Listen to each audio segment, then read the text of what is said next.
समुंदर तले दफन एक रहस्य, इतिहास के पन्नों में दर्ज एक ऐसी दुखद घटना जिसने संपूर्ण विश्व को ही हिलाकर रख दिया।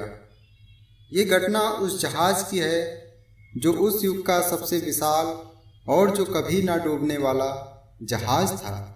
इसका नाम है RMS टाइटैनिक। टाइटैनिक की कहानी शुरू होती है 19वीं शताब्दी की शुरुआत से। उस समय जर्मन और ब्रिटेन में होड़ लगी थी बड़े बड़े जहाज बनाने की। इसलिए ब्रिटेन सरकार ने एक ऐसे जहाज का निर्माण करने का फैसला लिया जो देखने और कद में इस सदी का सबसे बड़ा, सुंदर और भव्य जहाज हो, जो एक आलीशान महल से भी बड़ा हो, जो इस सदी का सबसे बड़ा जहाज कहलाए। इसलिए ब्रिटेन सरकार ने व्हाइट स्टार लाइन कंपनी को जहाज बनाने के लिए करोड़ों रुपए का लोन दिया। इसके बाद 31 मार्च 1909 को नॉर्थ आयरलैंड बेलफास्ट में शुरू हुआ टाइटैनिक का निर्माण कार्य। लगभग 15,000 इंजीनियर और कारीगरों ने 3 साल कड़ी मेहनत करके एक आलीशान और भव्य जहाज का निर्माण किया। इस जहाज को 16 अलग अलग कंपार्टमेंट में बनाया गया था जो पूरी तरह से वाटर टाइट थे। इसकी इसी खूबी के कारण इसे अनस्केपेबल जहाज कहा जाता था। 2 अप्रैल 1912 को टाइटैनिक बनकर तैयार हो चुका था। इस जहाज की सुंदरता जितनी बाहर से थी वो अंदर जाते ही और दोगुनी हो जाती थी। व्हाइट स्टार लाइन ने जब यूरोप और अमेरिका के बीच टाइटैनिक की सेवाओं का ऐलान किया तो लोग रोमांचित हो उठे। लोग अब इसमें पहला सफ़र करने के लिए बेताब थे। 10 अप्रैल 1912 को टाइटैनिक 920 यात्रियों के साथ इंग्लैंड से न्यूयॉर्क की तरफ निकल पड़ा। कहा जाता है कि जब टाइटैनिक अपनी पहली यात्रा के लिए तैयार था तो 1 लाख से ज़्यादा लोग बंदरगाह पर उसे देखने के लिए एकत्रित हुए थे। इंग्लैंड से निकलकर टाइटैनिक 42 किलोमीटर प्रति घंटे की रफ्तार से शाम को फ्रांस पहुंचा और यहां से 274 यात्रियों को लेकर क्विस्टोवन आयरलैंड पहुंचा और यहां से भी 123 यात्रियों को लेकर अपनी अंतिम सफ़र न्यूयॉर्क के लिए रवाना हुआ।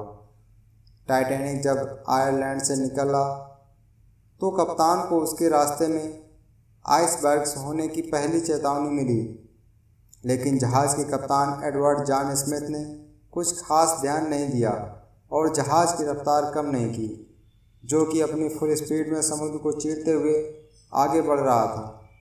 रात तक कप्तान को लगभग 6 चेतावनी वाले संदेश अन्य जहाज़ों द्वारा दिए जा चुके थे, लेकिन कप्तान जहाज़ की रफ्तार ना ही कम करना चाहते थे और ना ही इन चेतावनी को गंभीरता से लेने वाले थे, क्योंकि कप्तान स्मिथ अपने आखिरी रिटायरमेंट और टाइटैनिक की प्रतिष्ठा में एक और रिकॉर्ड जोड़ना चाहते थे।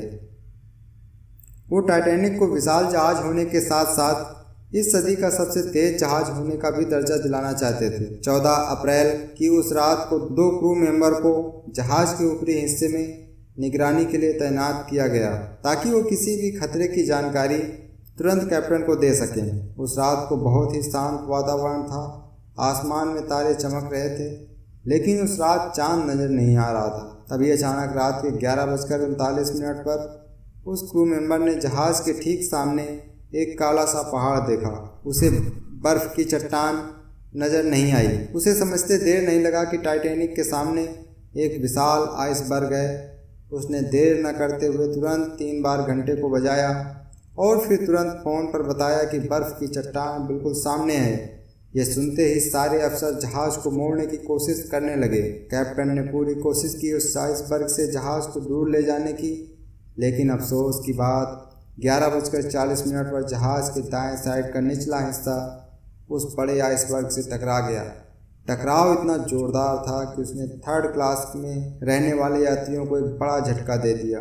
अचानक इस तरह से जहाज़ को मोड़ने की वजह से और टकराव की वजह से सारे यात्री घबरा गए और फिर जब टाइटैनिक को रोक दिया गया और इंजन बंद किया गया और जैसे लोगों को पता चला कि जहाज़ टकरा गया है तो लोगों में अफरा तफरी मच गई और वो इधर उधर भागने लगे। जहाज़ आइसबर्ग से टकराने की वजह से उसके निचले हिस्से की प्लेट्स उखड़ गई थी, जिसके कारण से जहाज के अंदर पानी तेजी से प्रवेश करने लगा, जिससे नीचे के सभी यात्री ऊपर की ओर भागने लगे। इस घटना से परेशान सभी स्टाफ ने कैप्टन को बताया कि नीचे 5 कंपार्टमेंट में पानी भर चुका है और कुछ ही समय में पानी सारे कंपार्टमेंट को डुबा देगा। इसके बाद सभी लाइफ बोट को बाहर निकाला गया, जो कि उस समय मात्र 20 लाइफ बोट उस जहाज पर मौजूद थी। एक लाइफ बोट में यात्रियों के सवार होने की क्षमता लगभग 65 की थी, लेकिन अफरा तफरी और घबराहट के चलते लाइफ बोट में मात्र 30 से 35 यात्रियों को ही चढ़ाया गया। बाद में इस बात पर सवाल भी उठे कि कैप्टन को तो यह पता था कि एक लाइफ बोट में लगभग 65 यात्रियों को बैठने की क्षमता थी। कम यात्रियों को निकाल पाने की वजह से ज़्यादा लोगों को अपनी जान गंवानी पड़ी। उस रात जहाज पर चारों तरफ खौफ का माहौल था, लेकिन इस जहाज में मौजूद एक म्यूजिशियन का दल अपनी मौत की परवाह न करते हुए उस मौत से बेखौफ होकर बस संगीत को बजा रहा था। दूसरी तरफ जहाज के 5 में से ज़्यादा कंपार्टमेंट में पानी भरने के कारण से जहाज आगे से डूबने लगा और जहाज के पीछे का हिस्सा ऊपर उठने लगा, लेकिन बहुत ही भारी और बड़ा जहाज होने के कारण वह 2:20 पर बीच में से ही टूट गया। मात्र 2 घंटे में कभी न डूबने वाला टाइटैनिक अपनी पहली यात्रा में अटलांटिक महासागर की गोद में समा गया था। इस दुखद घटना में 1517 लोगों की जान गई। इसमें से अधिकतर लोग डूबने से नहीं बल्कि 2 डिग्री ठंडे पानी की वजह से मारे गए। टाइटैनिक के डूबने के 2 घंटे बाद लगभग 710 लोगों को बचा लिया गया था। टाइटैनिक के डूबने के बाद अलग अलग थ्योरी आती रही, जिनमें से कुछ कैप्टन को तो कुछ जहाज बनाए जाने में घटिया सामग्री और उसके डिजाइन को जिम्मेदार ठहराती रही। लेकिन 2010 में शुरू किए गए एक प्रोजेक्ट में उसके डूबने की असल वजह जानने के लिए शोधकर्ताओं ने एक दल बनाया और आधुनिक यंत्रों की मदद से 15 किलोमीटर की रेंज में टाइटैनिक के सारे टुकड़ों और उसके हिस्सों की फ़ोटो ली और वीडियो बनाया और बाद में उसका गहन अध्ययन किया। और 2 साल की कड़ी मेहनत के बाद इस टीम ने अपनी रिपोर्ट दी, जिसमें बताया गया कि टाइटैनिक के डिज़ाइन और मटेरियल में कहीं कोई कमी नहीं थी। टाइटैनिक के डूबने का मेन कारण आइसबर्ग से तेज़ रफ्तार से टकराने की वजह से जहाज़ पर हज़ारों टन का दबाव पड़ना था, जो टाइटैनिक के डूबने की असल वजह बनी। आज भी समुद्र के अंदर जहाज का मलबा पड़ा हुआ है। दोस्तों, 100 साल पुरानी ये घटना, जिस पर फिल्में भी बनी, अपने आप में अनोखी थी।